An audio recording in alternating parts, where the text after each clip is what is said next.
I've been made, blacks get hurt worse than white. You follow me?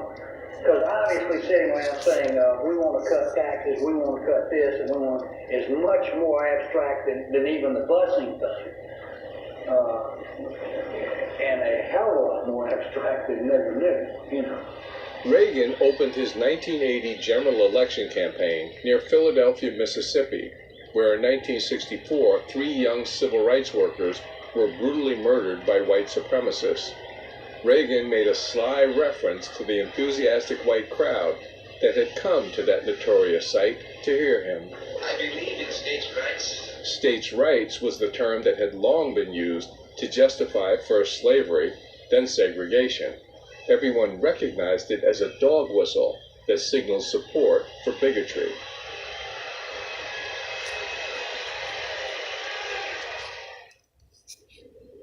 If we just reflect on the fact that for 250 years we had slavery, 100 years of Jim Crow, and there's all of this indoctrination that you're inferior and your life is not worth very much because you're black, I think a lot of that was internalized.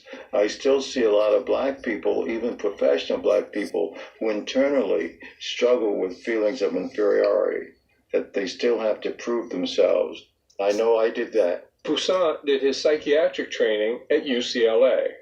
I couldn't get an apartment in Westwood, where UCLA was, because they didn't rent to blacks. And then I met the same type of prejudice among doctors and the trainees at UCLA, where one doctor invited me to his party, the chief of a department, and one of the residents, white residents, came and said the invitation was just as being polite. He doesn't really want you to come, that he believes in segregation, and he was recruited from a southern university. Embedded in all of this, these values and behaviors, was white supremacy. That bigotry is a reality that has touched virtually every African American.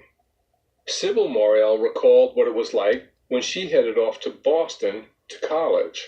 I went on a train to Boston. I went to Boston University. My father brought me to the train station. We had to go around the corner to the back entrance to go in. When you walked up to the train, the porter said, "Go in here." That was the first car behind the engine. That was the colored car. And half of it was the baggage car. It was the baggage car. So we had to go, he said, go up the steps and go to your right. So black people, called colored people in those days, had to ride in the same car with the baggage. That's right.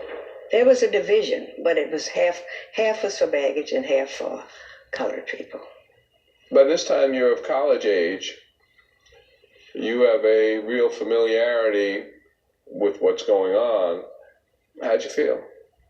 Well, it didn't feel good, but it was a reality. And so you adjusted to it. It's very interesting. The dining car setup was, we could eat in the dining car, but you were seated at this table next to the kitchen. And after you were seated, they drew a curtain around you. The exclusion, the deliberate humiliation, the violence, the nonstop discrimination, it all fed a pervasive anger and often rage among blacks that most often was kept under wraps. My father, when he came home from work, he would always sit in his car. I don't care how cold it was or how hot it was. And I said, "Dad, why do you do that? Why did you do that?"